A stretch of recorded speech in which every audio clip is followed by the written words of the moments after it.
Welcome, internet friends, to subscriber Storytime number 18. First, I want to say I'm sorry for that horrific Sarah Palin impression. Second, I want to tell you guys that there will not be a video next week, but I'll still be working in the background, as always, on 2 Dark Matter scripts and a nameless script that are going to be longer than I initially anticipated. Also, I'm going to take some time for Thanksgiving to spend with my family. That sentence was not grammatically correct. You get the point. A happy and safe holiday to you all. Now, I have 2 special announcements and a thank you before we get started. If you don't care about seeing a badass Christmas present you could give to your fellow creepy enthusiasts, or a new podcast featuring me and a mystery host, here's the timestamp for when the video starts. Are they gone? Alright, cool people. To start, me and my mystery co-host, whom you'll get to know better in the first episode, have been quietly working on setting up a new podcast. I want to say this right off the bat, it will not be a true crime podcast. I do that on my channel already, so this will be a break from the darkness. The podcast is called Thoughtcraftcast, and it is a free-for-all. We will be discussing anything from abstract and philosophical to our favorite books, movies, TV shows, and music, to the theories of fictional universes like Game of Thrones or Bloodborne. Then there will be times where we just have a chat and play a game, or share a life experience or crazy life story with you guys. And we really want to start a book club where we read something every month or so, likely horror-related, because that's all I read, and discuss it at the end of the month. So really, anything is possible. So, if that sounds like something you're interested in, there's a link in the description to the podcast YouTube channel and SoundCloud, where we'll be uploading the first episode sometime next week. We have to wait a bit to get it on iTunes. I hope you'll join us, and I'm really excited to do this. Again, links in the description, so go subscribe or follow, and yeah, I'll see you over there soon. Second thing, we recently hit 300,000 subscribers, which I always use the word insane, but this time I think I'll employ the phrase does not compute. I can't thank you enough for supporting me, whether you've only subscribed today or if you've been there from the beginning. Thank you for being such a wonderful, empathetic, and passionate community of people. You're all the reason we ever got this far. This is always a team effort. In honor of hitting the milestone, we've released the next design in the Cameo series of shirts, and this one will feature, drumroll please, the Wendigo. How fucking cool does this look? I've already ordered me a sweater. I wanted to wear it for the video to show you guys how awesome it looked, but for some reason, it's not here yet. The Wendigo design is a limited edition and will be available through the end of the year, but after the new year, poof. So, if you want to pick one up for yourself, or as a gift for a fellow creepy enthusiast for the holidays, you can click the card above or the link in the description. Even if you don't buy one, thanks for supporting me. You guys are the reason I can honestly say that I wake up and love my job every day. On to the stories from our very own audience. So thanks to all of you who send in your stories. I'll shut up now, but thank you again for your support. Okay, I'm done. Let's get into the stories. We have 8 of them today, and I hope you'll all sit back, turn down the lights, and enjoy.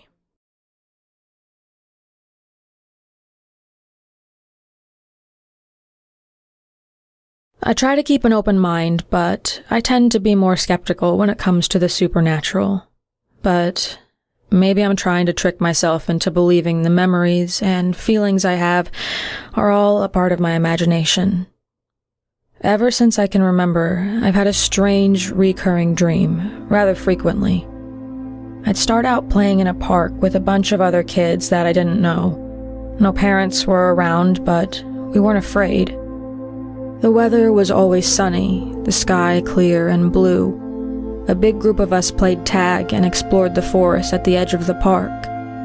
The strange thing was, the kids in the group slowly disappeared, one by one, the deeper we went into the woods, until there was only me and one boy left.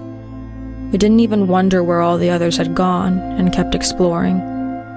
Then we'd find a small cave with an entrance just large enough for us to crawl into. On hands and knees, we made our way down the rocky cavern, going deeper and deeper underground. I'd get the feeling we were being followed, but the boy and I kept pressing forward into the dark cave.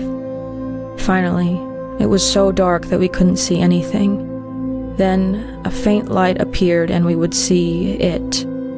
A creature I can't recall clearly enough to describe, probably because my mind has blocked it out, though I remember the overwhelming terror I felt looking at it. We stared at it, frozen in fear. It stared back at us, and then it lunged. I'd wake up in tears, covered in sweat every time. Even after I woke, I'd feel like something was watching me from the darkness in the halls, my closet, or the window. I heard small noises that sounded like whispering. Sometimes it was incomprehensible, but other times I heard my name. My heart beat fast, and I'd grow dizzy and nauseous. Usually I'd go shut my doors, cover my windows, and burrow under my covers with a book until the feeling went away. I always told myself that I was just imagining things. I did have a very vivid imagination as a child, after all. But that never prevented the dream from coming back, and it never made my terror less real. The experience persisted on and off into my early grade school years. Finally, one night, fed up with the constant fear, I looked out the window to prove to myself once and for all that I was just imagining things. But I saw something. Some figure, a creature or a person cloaked in shadow, stood in the street in front of my house, staring directly back at my window, at me. It was the same figure from my dream. I knew it. Horrified, I backed away, locked my bedroom door, turned on my lamp, and covered all of my windows. I never looked out there again at night. Luckily, the dream and subsequent nocturnal paranoia have occurred less and less as I've gotten older. Now, in my early 20s, it's been years since I last had it. The exact details of the dream have grown blurry, though the memories of overwhelming fear remain as clear as day. I never told any family or friends of this experience because I believe they'd think I'm insane. I don't know, maybe I have been paranoid and it's just been my imagination all these years. Whether it was imagined or not, I've tried to move on with my life and forget, but I still have a strange bedtime habit that I can't let go of. Before I go to sleep at night, I always have to make sure that all of the doors to my bedroom are closed and all of the windows are covered. I feel uneasy otherwise, like there is something in the darkness watching me.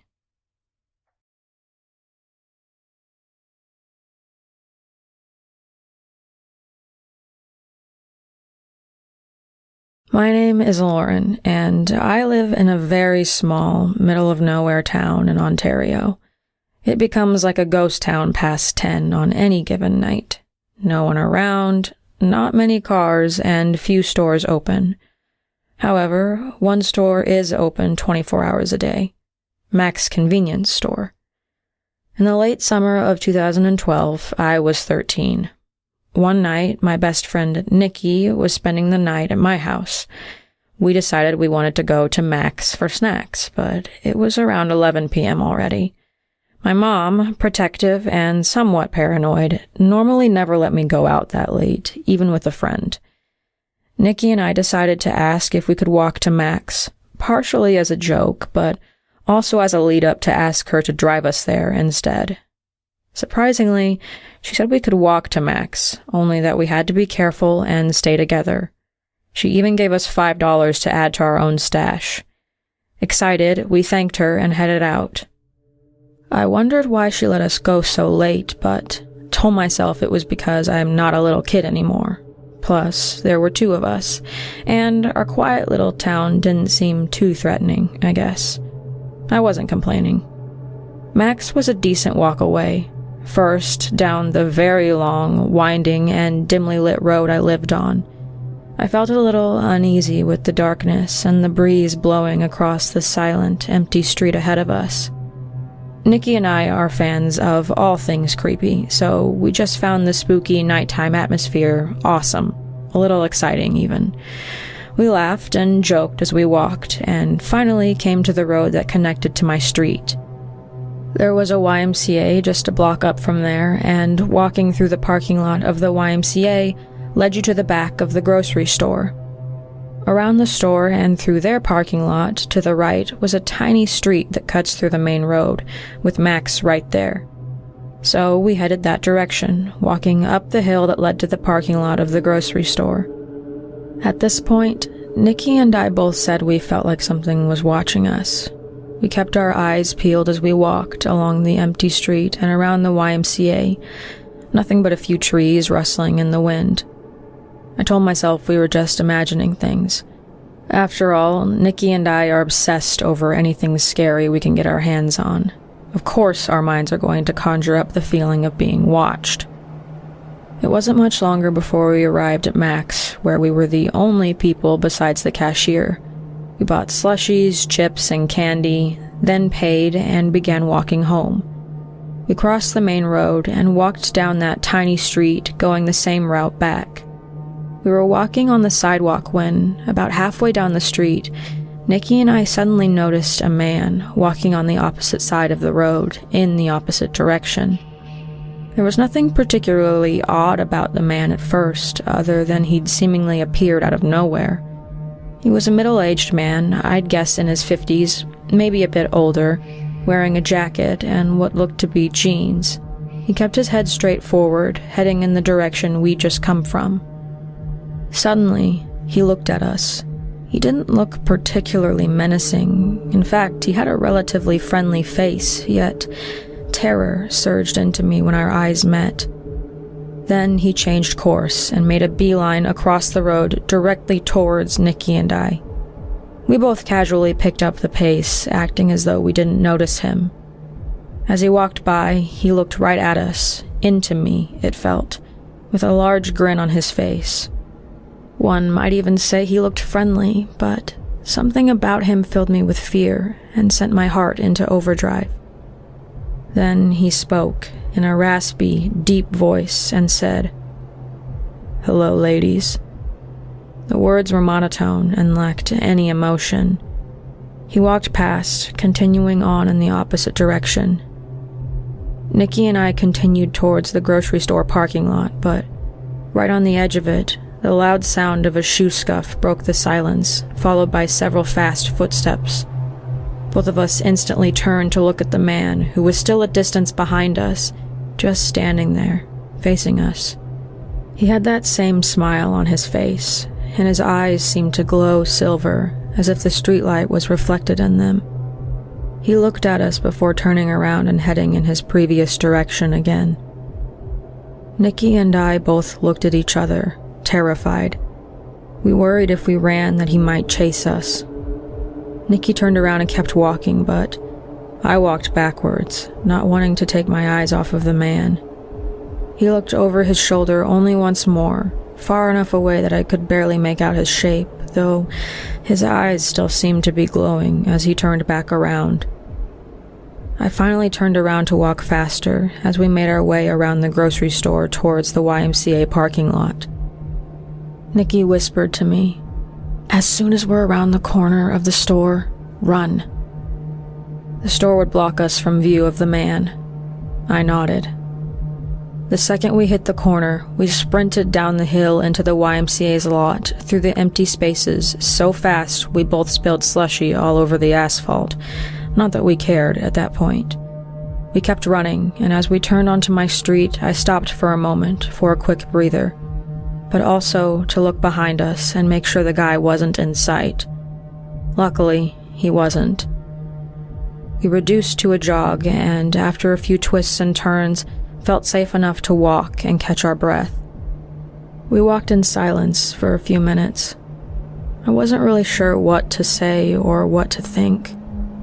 Was that man friendly, and our paranoid minds just played into our fear, or was he eyeing us to kidnap?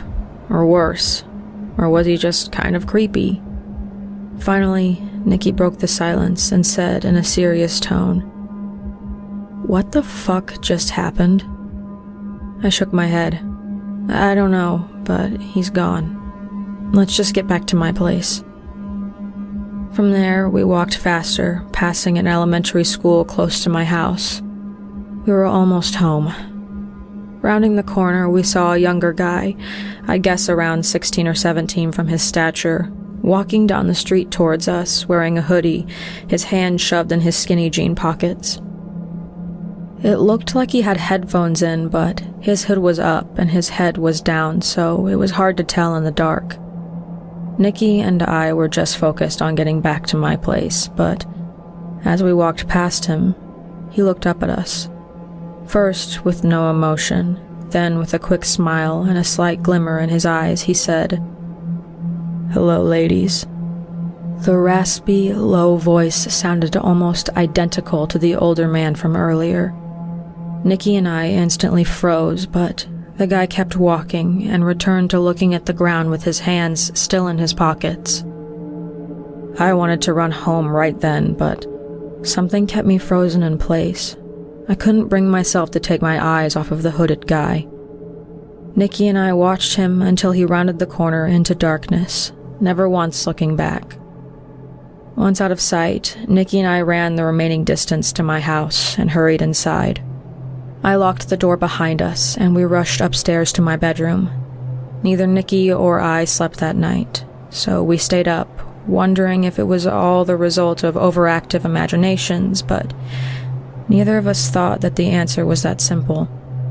The way the older man walked right towards us, the sound of his running footsteps, the glowing eyes, and the eerie similarity of the two men's voices and words was all just too creepy. We had felt like we were being watched on the way to the store. Maybe the man had watched us from the shadows. We weren't sure if it was paranormal or not, but it was certainly a terror-inducing night either way. Luckily, neither of us have ever seen either of the men again, nor have we heard the same raspy voice. I still live in that tiny town, and my friend has since moved away. We often joke about it to one another, saying, "Hello, ladies," to the other, mimicking the low and raspy voice. We laugh it off, but when I truly think about that night, it still sends shivers down my spine.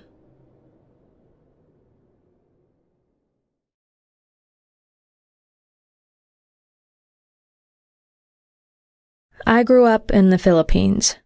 When I was younger, Halloween wasn't popular, but the day after it was, All Saints' Day, to honor the dead. The Philippines is a very Catholic country, so there's a long weekend to celebrate. Most people visit loved ones and pray at cemeteries. But as a child, it just meant a weekend in the countryside at my aunt's house. Most of my mom's side is buried in a cemetery there. I mostly looked forward to seeing my favorite cousin.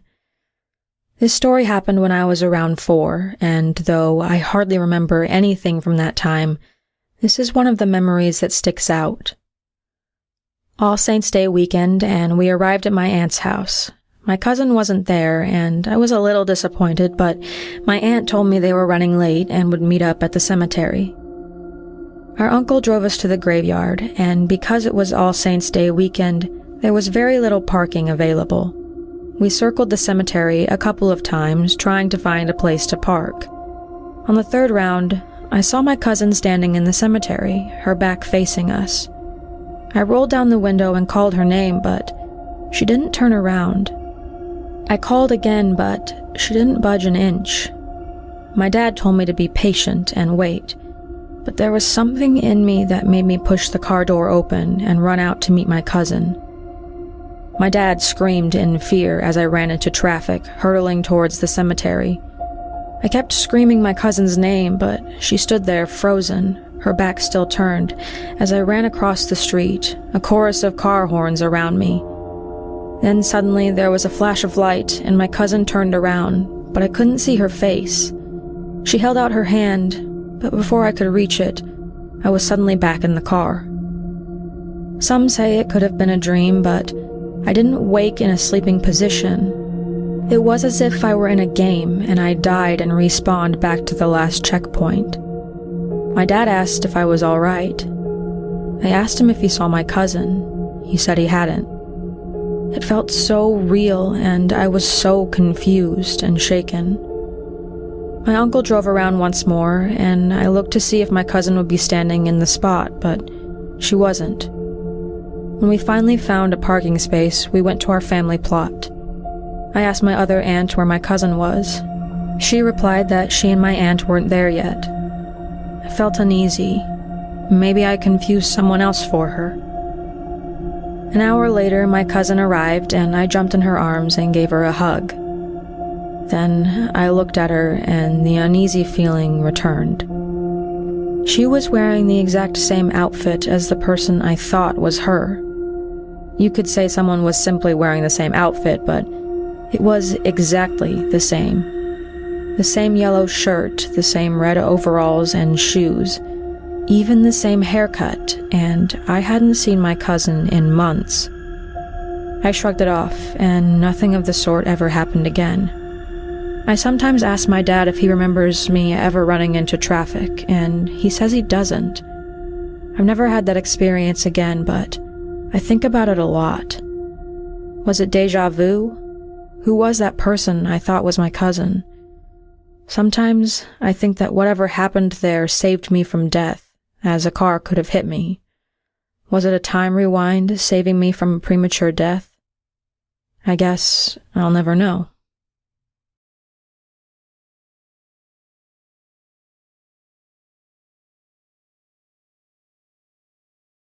My name is Charlotte, and I'm from New Jersey.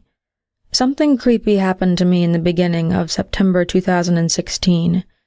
I was leaving to go back to college in a few days, so I wanted to spend time with my best friend before leaving. It was a Friday night, and we went out to a few parties at Rutgers University since it was only a train ride away. We ended up, admittedly, getting pretty drunk, and I slept over at my friend's house that night.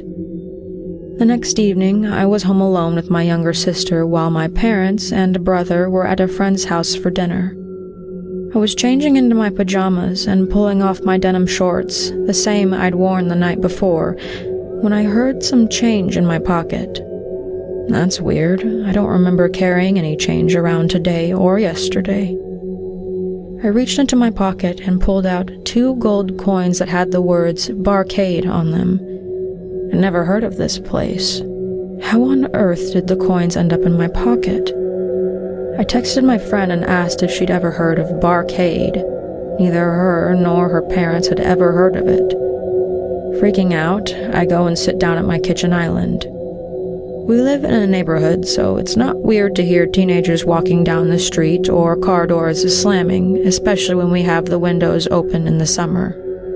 I'm sitting in the kitchen with my sister, texting my mom a picture of the coins, basically freaking out to her. Then, I hear a car door slam in what sounds like our driveway, and I'm thinking, thank God my parents are home.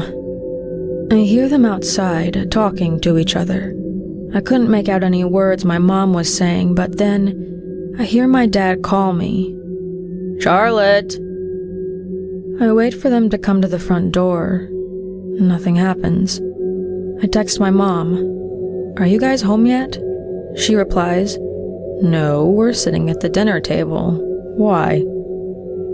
I tell her what just happened, and honestly, at this point, I am almost having a panic attack.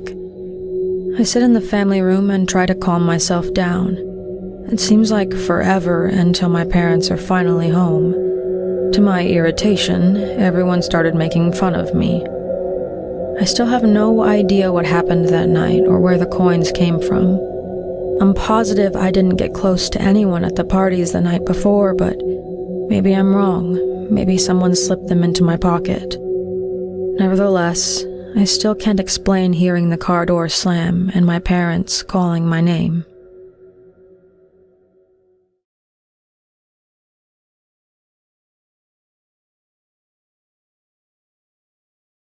When I was 7, my parents and I moved houses. We'd outgrown our old house, which was small and a little damp, though cozy. My parents chose a big house up a small mountain, which I can only describe as being sort of in 2 halves. We lived in the half with a high-ceiling conservatory and only 2 bedrooms. The other half has many more bedrooms and is a newer Victorian addition. It has a big garden with shrubbery at the back of the house, a steep driveway, and is surrounded by swampy fields. Quite regularly, the clouds come down as low as the house and shrouds it in a creepy fog that's almost impenetrable, especially at night. When we moved in during February of 2008, the old man we bought the house from was in the process of moving to Switzerland. My parents, being the generous people they are, said he could stay in the newer half of the house for a couple of weeks while he got his stuff together. After all, he had sold to us for a lot less than the asking price, because he wanted to leave quickly. We dined with him a few evenings, and he gifted to me various items, including his stuffed toy dog from his childhood and watercolor paints. I was very grateful, as I love art. It was a perfect gift. Despite his kindness, I always felt a little bit off about him. When one of my primary school friends came over, we spent ages discussing how he was definitely weird and probably a murderer. My neighbor told us stories about hearing ghost children's laughter from the house. I didn't really believe them, but I told my parents we thought he murdered and buried children in our garden. They laughed and said that he probably committed tax fraud or something like that. This made sense, since he was trying to leave in such a hurry. After he left, we didn't think about him for a long time. A few years later, my father was home alone while I was at school and my mother was at work. There was an unexpected knock at the door, but this was nothing too strange. My parents' friends often came around unexpectedly. When my father answered the door, he was extremely surprised to see 3 plainclothes criminal investigation department detectives. Reluctantly, he agreed to let them in, though he was confused as to why they were there. They wanted to know about the old man we bought the house from. They asked my father many questions. What did the man leave behind? Did he say where he was going? Things like that. Then they left, as suddenly as they came. Fast forward another couple of years. We read in a local paper that an old man was arrested for abusing numerous young boys in the 1970s and 80s. A Christian scoutmaster, a pillar of the local community during that time. An old man who used to live at our address. It shocked us all to know that someone who committed such disgusting acts shared our home with us, had been kind to us, even eaten at the same table as us. I still wonder sometimes, with a chill, if the ghost children's laughter was ever real.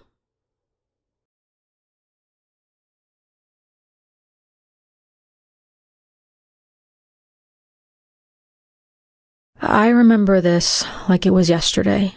I've had many small encounters, but this one takes the cake. I live in Riyadh, Saudi Arabia around this time. I'm an only child, and my parents and I lived in a gated community. Both of my parents are surgeons and at the time worked at the hospital very close to our neighborhood.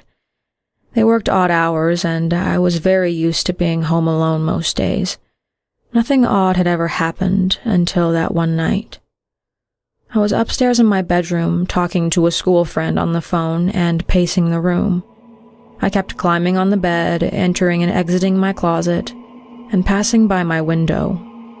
One time, I passed by my window and peeked outside, only to see someone wearing all black standing a few houses away under a streetlight.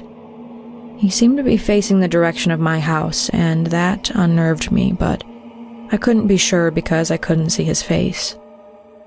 I continued roaming my room and took a second glance at the man. He was 4 streetlights closer. I gasped, and my friend asked me if I was okay. I told her I'd call her back. Putting my phone down, I kept my eyes on him.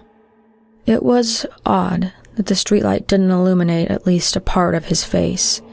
He was standing under it. As I kept staring, my stomach turned. Something about this guy bothered me. Then I realized he didn't have a shadow. I looked away and closed the curtains, sliding to the ground. The more I thought about it, the more I was sure that he was looking right at me. My entire body trembled and my mind went blank. After a while, I got up, refusing to look out my window again, grabbed my phone, and called my mom. A nurse picked up and informed me that she couldn't talk right now, so I called my father, praying that he was available. Relief washed over me when I heard my dad's voice answer. Not wanting to alarm him, I played it down and told him I thought I saw someone sketchy outside and was a little scared.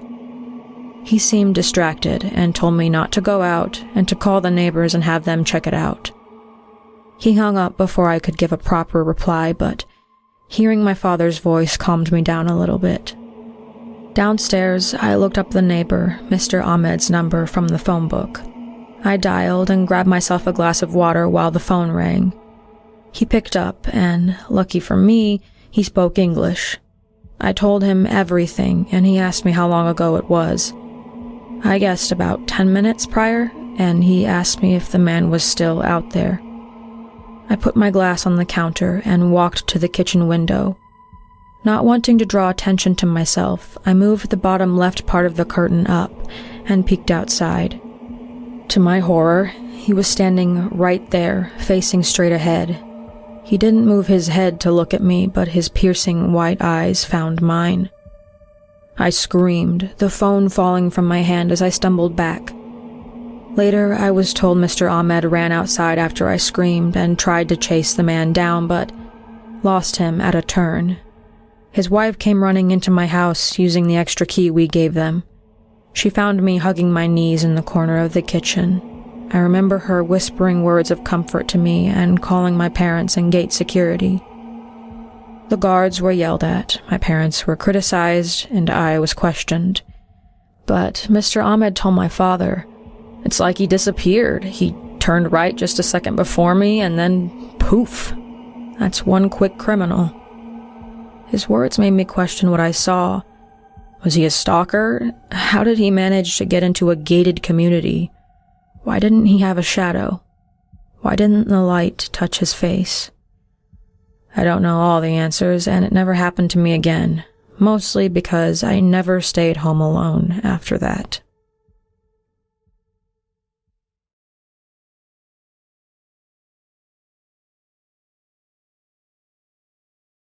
I live in Bandung, Indonesia.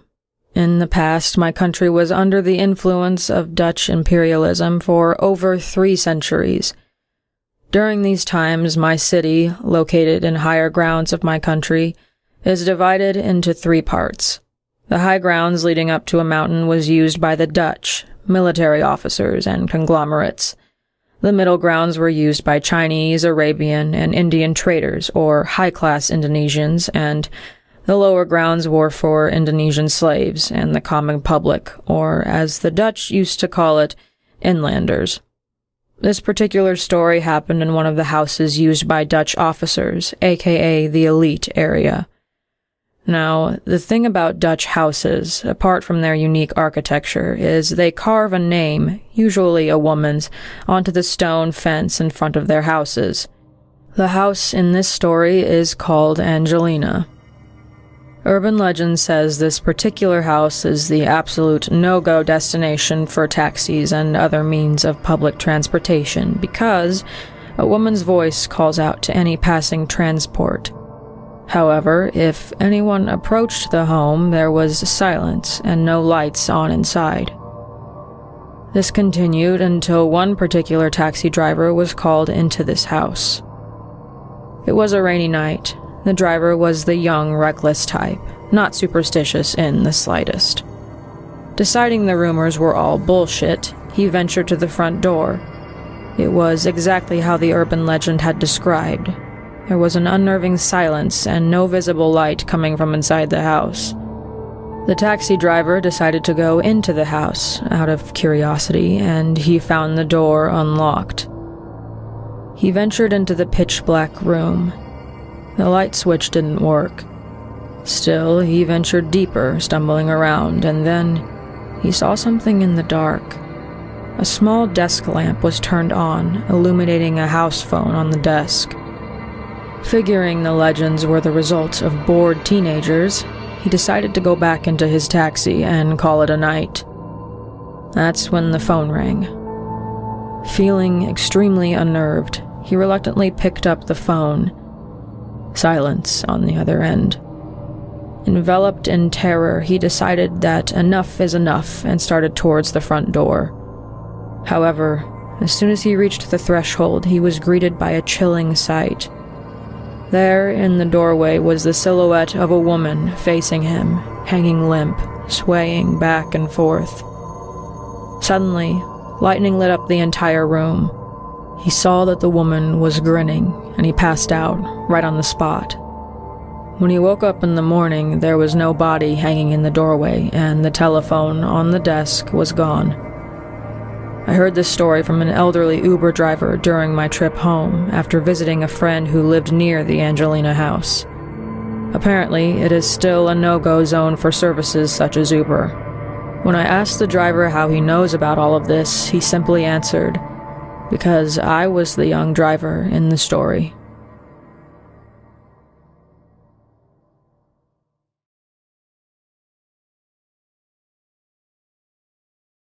We'd gone camping in the Rocky Mountain National Park every summer since senior year. Tommy, Sarah, Jack, and I had been friends all through high school, and while we had gone to different colleges, we always made a point to come back for a 3-day adventure to catch up. It started as a big group trip with our parents, but continued with just us the past few years. Nothing strange ever happened to us, but all that changed when we decided to explore Devil's Nest, a well-known and reportedly very peaceful place. But it was anything but peaceful.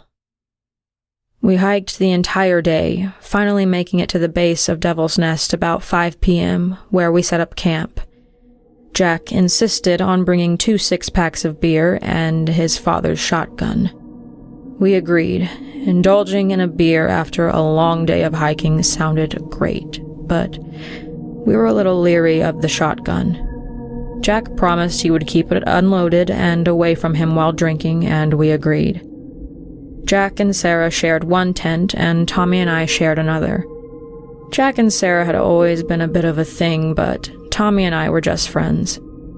We sat down and made a fire and cooked some bacon for BLTs.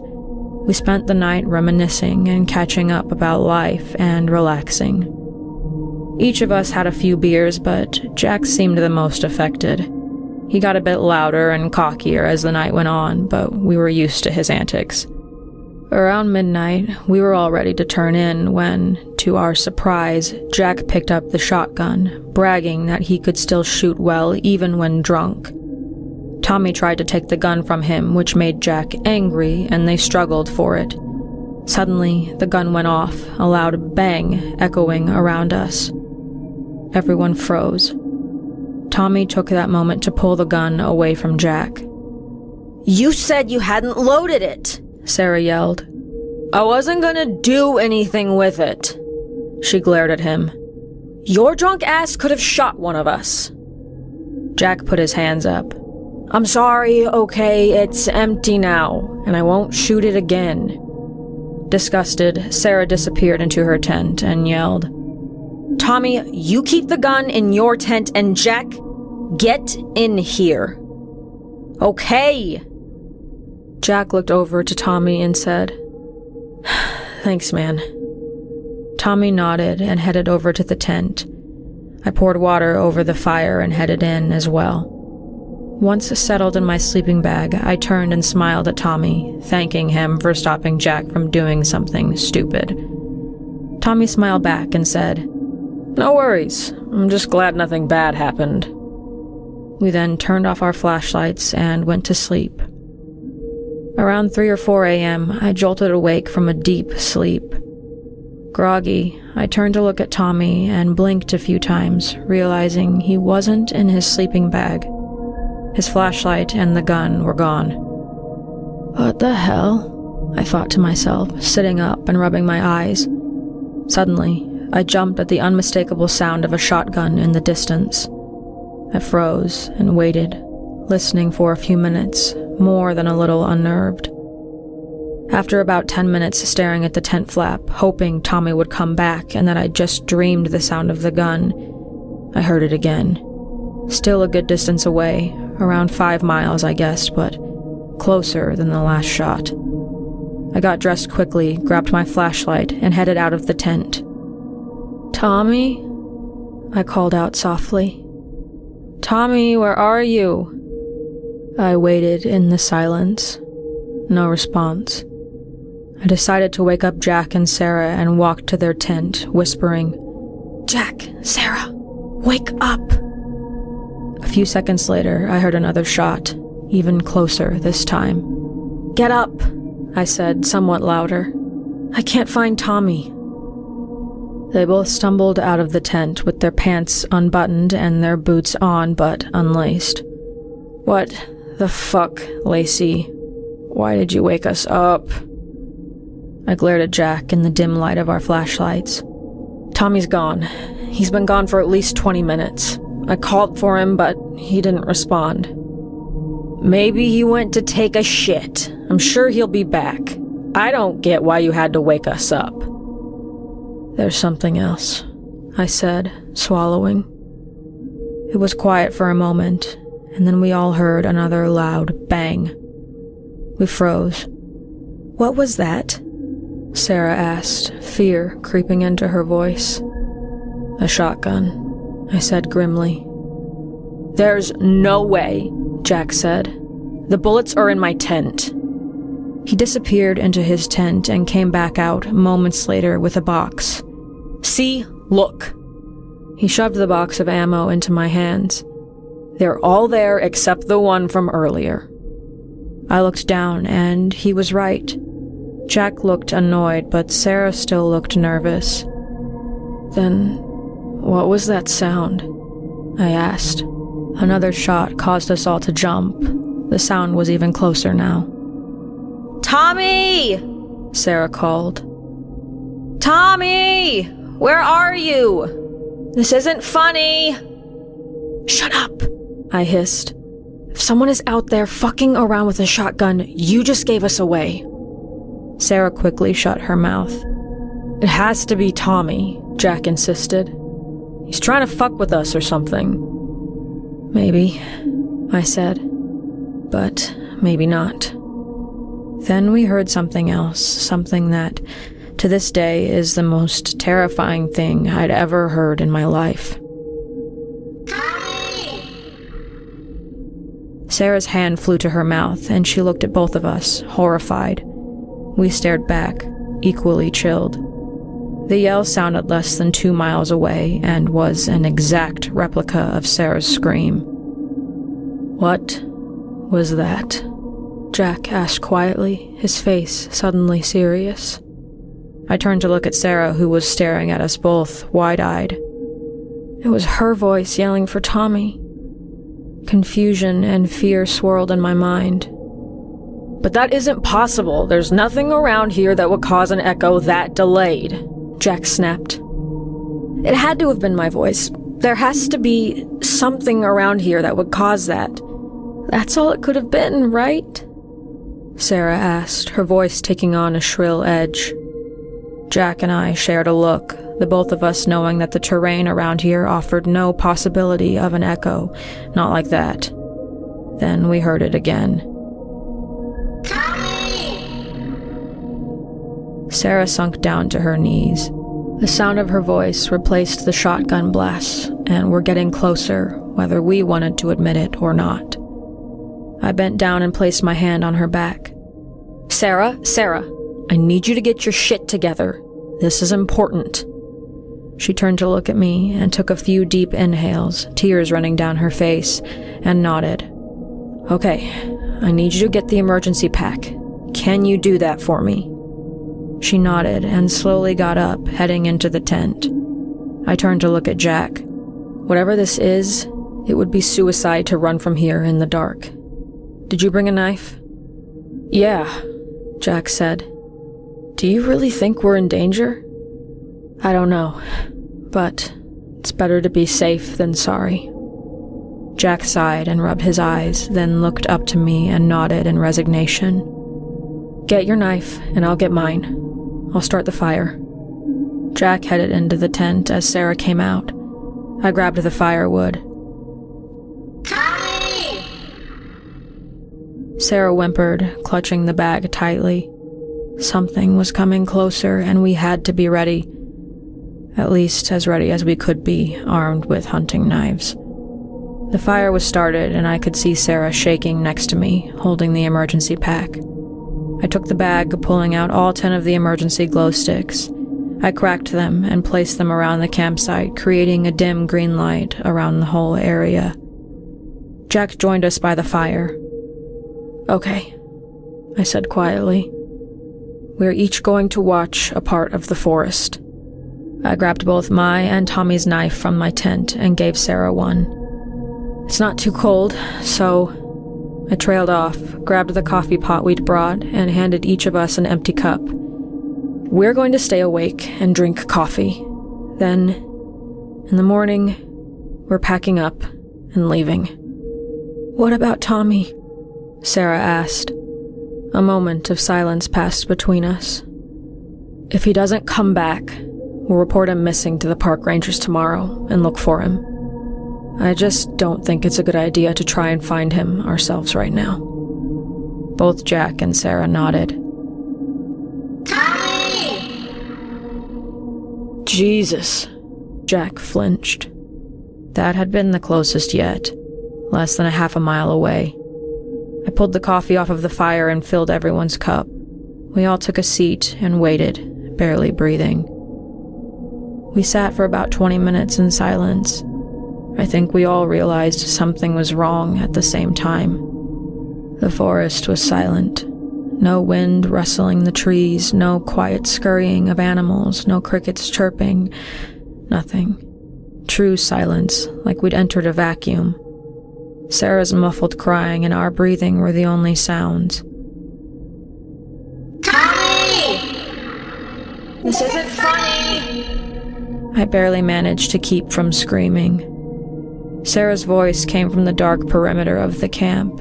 It sounded distorted, broken, and high-pitched, the last word stretching and the tone ending on a high, almost inhuman note. I clutched my knife tightly and stared out into the night. We didn't hear it again the rest of the night, but it felt as though something was watching us the entire time, waiting for something. After about an hour, the forest started to lighten, and the sound gradually returned, as though whatever was watching us left and took the silence with it. Tommy never came back, and as soon as it was bright enough for us to hike home, we packed up quickly and left, never speaking. We managed to get home within a half day, hurrying to get out of the forest and get help. We went to a ranger station and explained what happened, and a 2-week search occurred in an attempt to find Tommy, but turned up nothing. It wasn't until 8 months later, over 30 miles from our original campsite, that a handful of small bones and a mandible was found by a large river. The teeth were a match to Tommy. The only other thing they found was the shotgun hanging from its strap off a tree a few feet away from the remains. Sarah and Jack broke up, and we didn't talk about what happened, and we didn't stay friends. I never went camping in that forest again, and I never forgot what I heard. Sometimes I still hear the screams in my nightmares, along with the sound of Tommy begging for help.